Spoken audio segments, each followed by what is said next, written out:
सभी को नमस्कार। युजित एजुकेशन प्लेटफॉर्म पर आप सभी का स्वागत है। आज हम यूजीसी नेट जेआरएफ एग्जाम जून 2024 यानी जो 16 जून 2024 को होगा उससे संबंधित जो फर्स्ट पेपर है उस फर्स्ट पेपर से संबंधित जो महत्वपूर्ण क्वेश्चन है उन पर चर्चा करेंगे। ये वे प्रश्न हैं जो नेट जेआरएफ की परीक्षा में और पीएचडी एंट्रेंस जो एग्जाम होता है उस पीएचडी एंट्रेंस एग्जाम के पेपर में या फिर जब वाइवा लिया जाता है तो उसमें ये जो प्रश्न आपको बोर्ड पर दिखाई दे रहे हैं ये अक्सर पूछ लिए जाते हैं। तो नेट की परीक्षा की दृष्टि से भी और पीएचडी एंट्रेंस जो प्रवेश परीक्षा है पीएचडी की उसके लिए भी, दोनों के लिए आज की क्लास है वो महत्वपूर्ण है। सबसे पहला 1 नंबर जो प्रश्न है वो है कि अनुसंधान के प्रकार बताइए कि जो अनुसंधान किए जाते हैं, जो अनुसंधान किया जाता है उसके प्रकार कौन कौन से हैं। अनुसंधान के प्रकार कौन कौन से हैं। अनुसंधान जो है, अनुसंधान के कई प्रकार होते हैं। अनुसंधान है नंबर 1 मात्रात्मक अनुसंधान। मात्रात्मक अनुसंधान जिसे क्वांटिटेटिव रिसर्च से कहा जाता है। और ये जो मात्रात्मक अनुसंधान है, ये मात्रात्मक अनुसंधान हमेशा उद्देश्यपरक होता है। क्या होता है? उद्देश्यपरक होता है। नंबर 2 गुणात्मक अनुसंधान।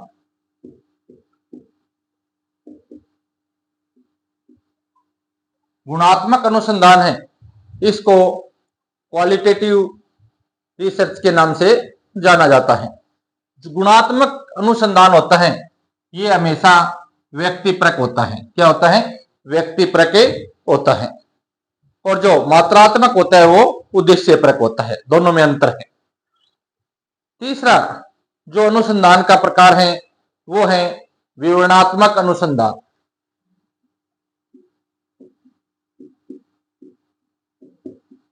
विवरणात्मक अनुसंधान जिसे विवरणात्मक यानी डिस्क्रिप्टिव रिसर्च के नाम से जाना जाता है। इसके अलावा नंबर 4 जो अनुसंधान का प्रकार है वो है विश्लेषणात्मक अनुसंधान।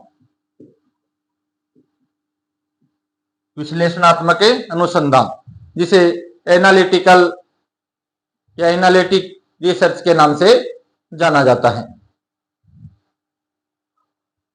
नंबर 5 जो है, पांचवा जो प्रकार है वो है अनुप्रयुक्त अनुसंधान। अनुप्रयुक्त अनुसंधान जिसे एप्लाइड रिसर्च के नाम से जाना जाता है। एप्लाइड रिसर्च से कहा जाता है। अनुप्रयुक्त के बाद में अनुसंधान का जो छठा जो प्रकार है वो है आधारभूत कह सकते हैं या आधारपरक कह सकते हैं। आधारभूत अनुसंधान यानी फंडामेंटल रिसर्च। आधारभूत अनुसंधान। आधारभूत अनुसंधान। और अनुसंधान का जो 7वां जो प्रकार है वो होता है अवधारणा से संबंधित, जिसको अवधारणात्मक अनुसंधान कहा जाता है। और अंग्रेजी में उसको कॉन्सेप्चुअल रिसर्च कहते हैं। कॉन्सेप्चुअल रिसर्च के नाम से जाना जाता है। तो इसको हिंदी में क्या कहते हैं? अवधारणात्मक अनुसंधान। अवधारणात्मक अनुसंधान।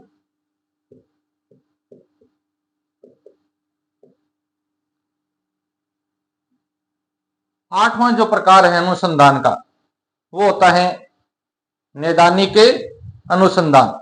नैदानिक अनुसंधान को डायग्नोस्टिक रिसर्च भी कहते हैं और उसको क्लिनिकल रिसर्च के नाम से भी जाना जाता है। अंग्रेजी में उसको डायग्नोस्टिक रिसर्च भी कहते हैं और क्लिनिक रिसर्च भी कहते हैं। नैदानिक यानी जो समस्या है उस समस्या का निदान करने से संबंधित, तो नैदानिक अनुसंधान के नाम से जाना जाता है। और अनुसंधान का नौवां जो प्रकार है उसको हम कहते हैं ऐतिहासिक अनुसंधान और अंग्रेजी में कहते हैं हिस्टोरिकल रिसर्च। यानी जो कोई पुरानी घटना है, जो अतीत समय की कोई घटना है, उसके बारे में हमें जानकारी प्राप्त करनी है, यानी उसके बारे में हमें विस्तार से जानकारी इकट्ठी करनी है या उसके बारे में हमें जानना है, तो किस प्रकार का रिसर्च किया जाता है? ऐतिहासिक अनुसंधान किया जाता है। ऐतिहासिक अनुसंधान।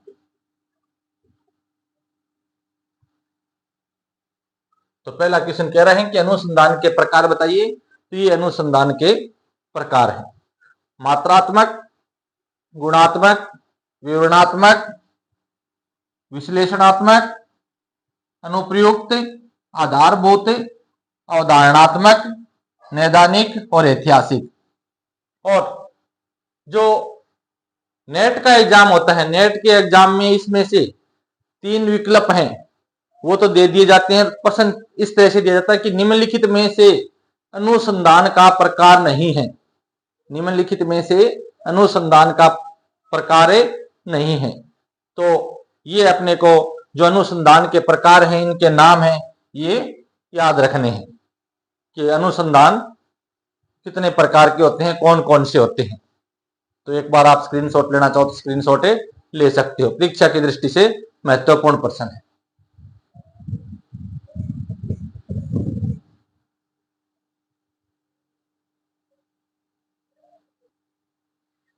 अब आगे प्रश्न संख्या 2 देखिए। आंकड़ों से संबंधित है, डाटा से संबंधित है। तो डाटा हमेशा कितने प्रकार के होते हैं? 2 प्रकार के होते हैं, प्राथमिक डाटा और द्वितीयक डाटा, यानी प्राइमरी डाटा और सेकेंडरी डाटा। तो प्राथमिक आंकड़े और द्वितीयक आंकड़े। प्रश्न क्या कह रहे हैं कि वे आंकड़े जो सुलभ यानी सरलता से प्राप्त होने वाले अभिलेख के रूप में वास्तविक अस्तित्व में होते हैं, यानी पहले से ही जो डाटा वास्तविक अस्तित्व में है तथा किसी अन्य व्यक्ति द्वारा उनको पहले से ही क्या कर लिया जाता है? इकट्ठा कर लिया जाता है, एकत्रित कर लिया जाता है, तो वे क्या कहलाते हैं? यानी पहले से ही कोई डाटा अस्तित्व में है और किसी अन्य व्यक्ति ने पहले से उनको कलेक्ट कर रखा है, इकट्ठा कर रखा है, तो वो डाटा क्या कहलाएंगे? MGSU का जो PhD का एंट्रेंस हुआ था उसमें ये क्वेश्चन पूछा गया था, महाराजा गंगा सिंह यूनिवर्सिटी का। तो वो कहलाते हैं द्वितीयक आंकड़े। द्वितीयक आंकड़े कह सकते हो या आप प्राइमरी सेकेंडरी डाटा कह सकते हो। Secondary data. और अगर ये पहले अस्तित्व में न होते, पहले कलेक्ट न किए होते, तो क्या होते? प्राइमरी डाटा होते। प्रश्न संख्या 3 कह रहे हैं अप्रचालित जो सार्थकता है, अप्रचालित सार्थकता के जो परीक्षण होते हैं उन परीक्षणों से संबंधित प्रश्न पूछा जा रहा है कि अप्रचालित सार्थकता परीक्षण कौन कौन से होते। तो अप्रचालित सार्थकता जो परीक्षण होते हैं यानी कौन से होते हैं और कौन से नहीं होते हैं। अप्राचालिक से मतलब क्या है? देखो, प्राचालिक जो होते हैं उनको हम क्या कहते हैं? पैरामीटर कहते हैं। प्राचालक शब्द का अर्थ क्या है? पैरामीटर का अर्थ ही प्राचालक है। और अप्राचालक कह रहे हैं तो यानी नॉन पैरामीटर है। तो अप्राचालिक सार्थकता से संबंधित जो परीक्षण होते हैं वो दो होते हैं। कौन कौन से? एच और यू परीक्षण को माना जाता है। किस किस को माना जाता है? एक तो एच को, एच और यू, एच और यू परीक्षण को माना जाता है। ये क्या होते हैं? नॉन पैरामीटर होते हैं। क्या होते हैं? नॉन पैरामीटर होते हैं। बाकी प्रचालिक पूछ ले कि प्रचालिक कौन से होते हैं, प्राचालिक कौन कौन से होते हैं? तो प्राचालिक के अंदर यानी जो पैरामीटर है, तो पैरामीटर के अंदर पैरामीटर परीक्षण में आते हैं जेड है, टी है, एफ है। कौन कौन से? जेड, टी और एफ, ये तीनों क्या होते हैं? प्राचालिक होते हैं, यानी पैरामीटर होते हैं। और ये दोनों एच और यू हैं, ये दोनों क्या होते हैं? नॉन पैरामीटर होते हैं। प्रश्न संख्या 4 कह रहे हैं कि ऐसी सूची जिसमें प्रतिदर्श जो इकाइयों का चुनाव करना होता है उसे क्या कहते हैं?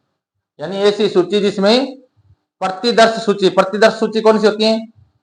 जो सैंपल फ्रेम होता है, सैंपल फ्रेम को हिंदी में क्या कहते हैं? प्रतिदर्श सूची कहा जाता है। तो ऐसी सूची जिसमें प्रतिदर्श जो इकाइयां हैं उनका हमें यानी चयन करना है, चुनाव करना है, तो उसे क्या कहते हैं? तो उनको क्या कहते हैं? प्रतिदर्श सूची कहते हैं। क्या कहते हैं? प्रतिदर्श सूची कहा जाता है। और अंग्रेजी में इसको क्या कह देते हैं? सैंपल फ्रेम कहते हैं।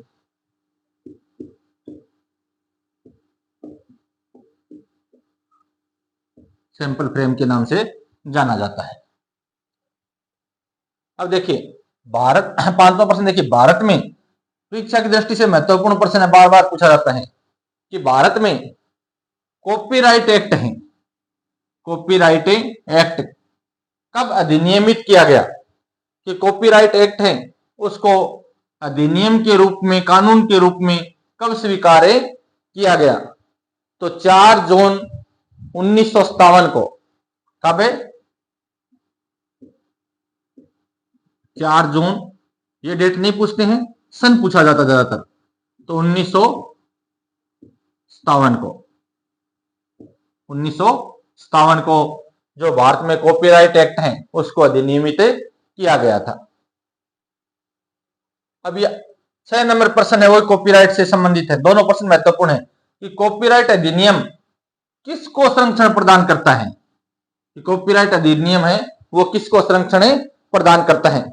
तो देखिए कॉपीराइट अधिनियम है जितनी भी साहित्यिक रचनाएं होती हैं या फिर कोई कलात्मक कार्य होता है या फिर कोई संयुक्त लेखन से संबंधित कार्य होता है, उन सब को संरक्षण प्रदान करता है। तो हम कह सकते हैं साहित्यिक रचना, साहित्यिक रचना को संरक्षण प्रदान करता है। उसके अलावा किसी ने कोई कलात्मक कार्य किया है, कला से संबंधित कोई कार्य है,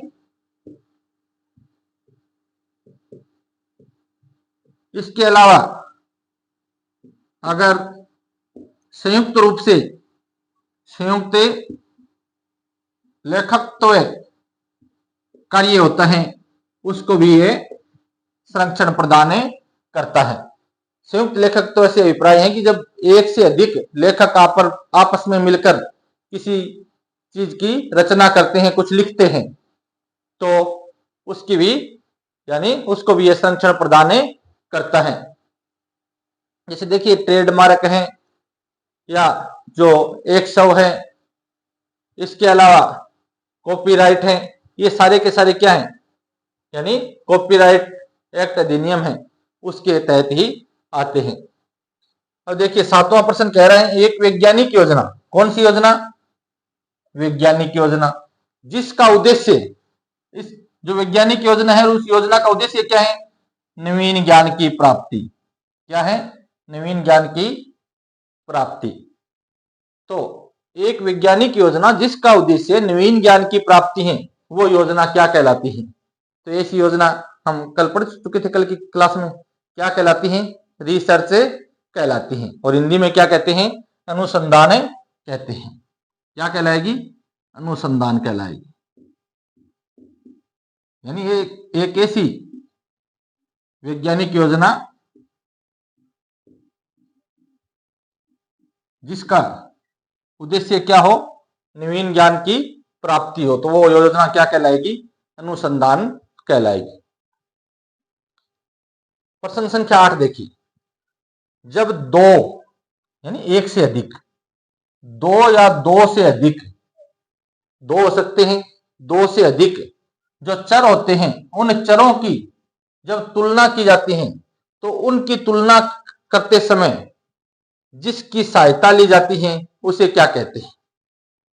यानी जब दो या दो से अधिक चरों की आपस में तुलना की जाती है और तुलना करते समय जिसको काम में लिया जाता है या जो तुलना करने में मदद करता है उसको क्या कहते हैं? तो उसको क्या कहते हैं?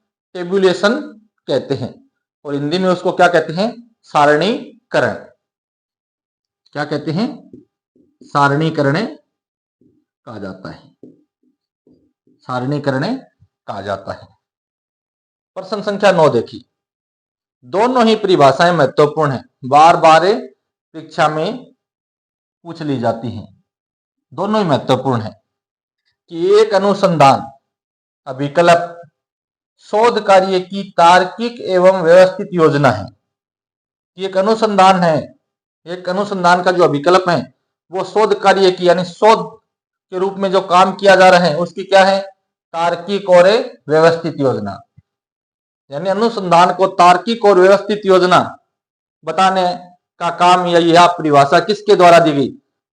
यानी एक अनुसंधान है, उस अनुसंधान के कार्य को तार्किक और व्यवस्थित योजना बताने वाला विद्वान कौन है? तो अनुसंधान को दो नाम याद रखना, तार्किक और व्यवस्थित। तार्किक और व्यवस्थित बताने वाला जो विद्वान है वो है पीवी यूंग। पीवी यूंग की परिभाषा है। पीवी यूंग ने यानी अनुसंधान का जो अभिकल्प है, यानी अनुसंधान अभिकल्प में जो शोध कार्य किया जाता है उस शोध कार्य को क्या कहा? कि शोध कार्य तार्किक और व्यवस्थित योजना है।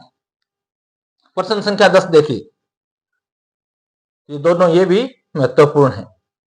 अनुसंधान को नया ज्ञान प्राप्त करने के लिए व्यवस्थित प्रयास। अनुसंधान को क्या कहा? कि नया ज्ञान प्राप्त करने के लिए क्या ये एक व्यवस्थित रूप से किया गया प्रयास है। किसके लिए? नया ज्ञान प्राप्त करने के लिए। यानी अनुसंधान को नया ज्ञान प्राप्त करने के लिए व्यवस्थित प्रयास के रूप में किसने परिभाषित किया? जो अनुसंधान है उस अनुसंधान को नया ज्ञान प्राप्त करने के लिए एक व्यवस्थित प्रयास करने वाला विद्वान कौन है? तो अनुसंधान को यानी नया ज्ञान प्राप्त करने के लिए व्यवस्थित प्रयास के रूप में बताने वाला जो विद्वान है वो है रेडमैन और मोरी ने कहा था। किसने कहा था? रेडमैन और मोरी मोदी ने यह परिभाषा दी थी कि अनुसंधान है वो नया ज्ञान प्राप्त करने के लिए क्या है? व्यवस्थित प्रयास है। क्या है? व्यवस्थित प्रयास है। तो एक बार आप स्क्रीनशॉट ले लीजिए इनका, उसके बाद में फिर कुछ महत्वपूर्ण प्रश्नों पर और चर्चा कर लेते हैं।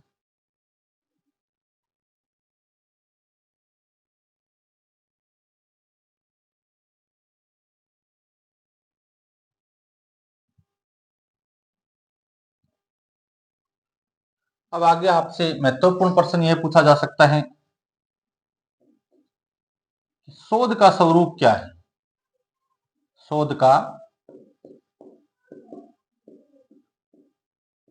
स्वरूप क्या है? शोध का स्वरूप क्या है? कि शोध है, शोध का स्वरूप पूछ लिया जाए तो शोध क्या है? शोध है वो मानव ज्ञान को दिशा प्रदान करता है, और ज्ञान भंडार जो है उसको विकसित करता है और प्रमार्जित करता है। तो हम कह सकते हैं शोध मानव ज्ञान को दिशा प्रदान करता है। शोध मानव ज्ञान को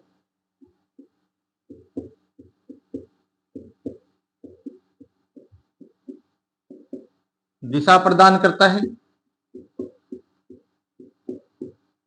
तथा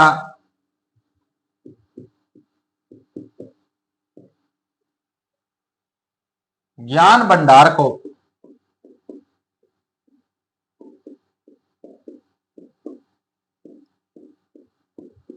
विकसित एवं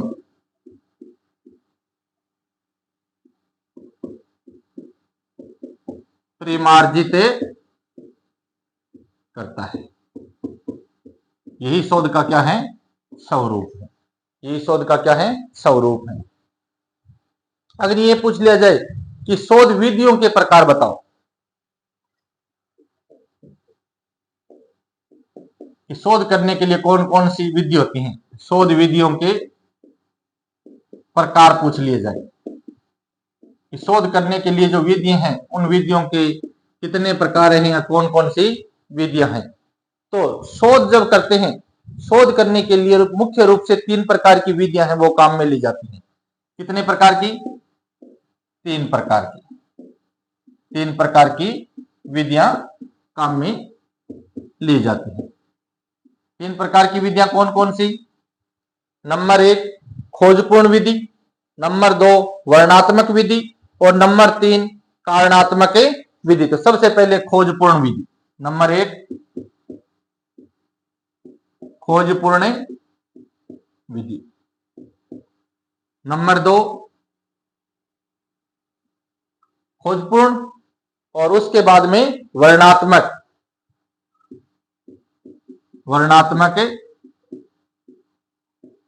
विधि और नंबर 3 कारणात्मक विधि। तो शोध की जो प्रक्रिया है, शोध की जो विधियां हैं वो मुख्य रूप से 3 ही प्रकार की हैं। कितने प्रकार की हैं? 3 प्रकार की हैं। कौन कौन सी? खोजपूर्ण, वर्णात्मक और कारणात्मक। अगर ये पूछ लिया जाए कि मात्रात्मक अनुसंधान है, मात्रात्मक अनुसंधान कितने प्रकार का होता है?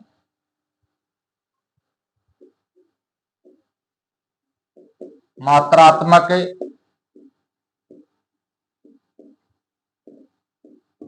अनुसंधान के प्रकार पूछ लिए जाए कि मात्रात्मक जो अनुसंधान है वो कितने प्रकार का होता है। तो मात्रात्मक जो अनुसंधान है उसके 4 प्रकार होते हैं। कितने? 4 प्रकार होते हैं। 4 प्रकार का होता है। 4 प्रकार कौन कौन से?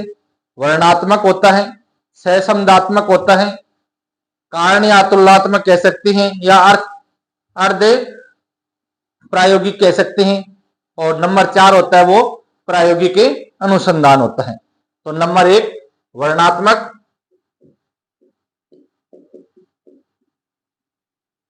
मात्रात्मक अनुसंधान का पहला प्रकार क्या है?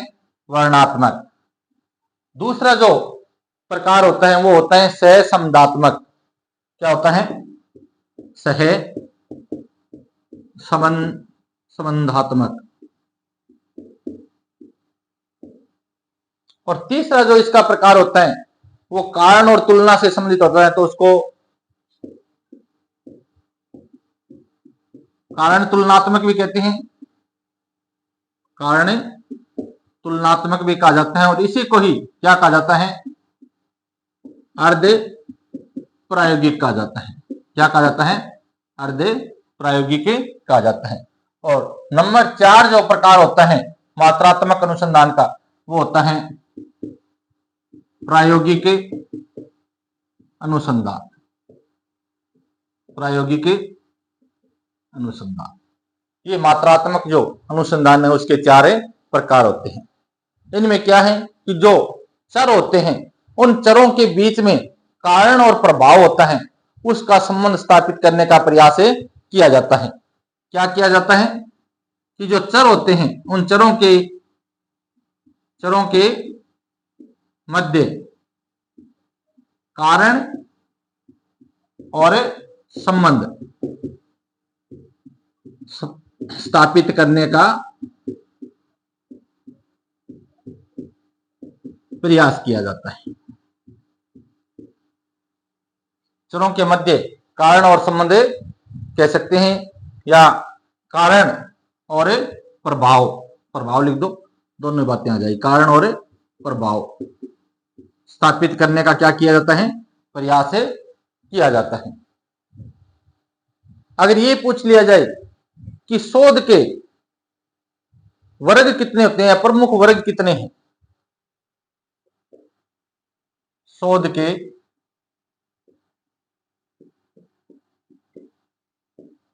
प्रमुख वर्ग, तो शोध जो होता है, शोध के प्रमुख रूप से दो वर्ग होते हैं। कितने होते हैं, दो वर्गों में विभाजित किया जाता है, दो वर्ग माने जाते हैं। दो वर्ग कौन कौन से होते हैं, एक तो देखिए गुणात्मक शोध होता है, और एक क्या होता है, मात्रात्मक शोध होता है। पहला वर्ग होता है गुणात्मक शोध, और दूसरा जो वर्ग होता है वो होता है मात्रात्मक शोध। अब ये जो गुणात्मक शोध होता है, ये गुणात्मक शोध है, ये क्या होता है, व्यक्तिपरक होता है। क्या होता है, याद रखना, गुणात्मक शोध क्या होता है, व्यक्तिपरक होता है। मात्रात्मक उद्देश्यपरक होता है, और ये गुणात्मक होता है। यानी सीधा याद रखना, किससे संबंधित होता है, गुणों से संबंधित होता है। किससे संबंधित होता है, व्यक्ति के गुणों से संबंधित होता है।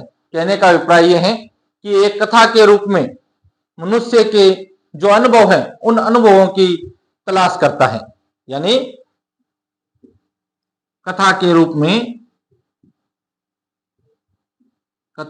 में मनुष्य के अनुभव की तलाश करता है। कई बार पूछ लेते हैं कि गुणात्मक और मात्रात्मक शोध में अंतर क्या है, और चार विकल्प दिए जाते हैं। चार विकल्पों में से तीन तो गलत होते हैं और एक सही होता है। उस सही का परीक्षा में चयन करना होता है। तो ये याद रखना कि गुणात्मक होता है वो व्यक्तिपरक होता है, और एक कथा के रूप में मनुष्य के या व्यक्ति के क्या होते हैं, अनुभव की तलाश करता है। दूसरा जो मात्रात्मक होता है, ये क्या होता है, उद्देश्यपरक होता है। ये उद्देश्यपरक होता है। कई बार तो प्रश्न सीधा यहीं से उठा करके दे देते हैं कि गुणात्मक शोध व्यक्तिपरक होता है, मात्रात्मक शोध उद्देश्यपरक होता है। दूसरा विकल्प देते हैं गुणात्मक शोध उद्देश्यपरक होता है, मात्रात्मक शोध व्यक्तिपरक होते हैं। इस तरह से चार विकल्प बना दिए जाते हैं और कहते हैं निम्नलिखित में से कौन सा विकल्प सत्य है। तो याद रखना, गुणात्मक व्यक्तिपरक है और मात्रात्मक है वो उद्देश्यपरक होता है। उद्देश्यपरक से क्या अभिप्राय है कि कोई एक बड़ी आबादी है, तो उस आबादी के लिए, यानी बड़ी आबादी का सामान्यीकरण करने के लिए नमूने के बारे में सांख्यिकीय रूप से अनुमान लगाया जाता है। इसमें क्या किया जाता है, बड़ी आबादी के लिए, बड़ी आबादी के लिए, यानी बड़ी आबादी यानी विशाल जनसंख्या कह सकती है, अधिक जनसंख्या कहते हैं। तो बड़ी आबादी के लिए सामान्यीकरण,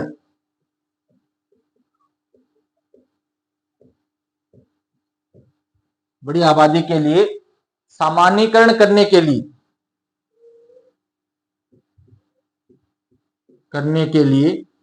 सामान्यीकरण करने के लिए एक नमूने के बारे में, यानी सैंपल, एक नमूने के बारे में सांख्यिकीय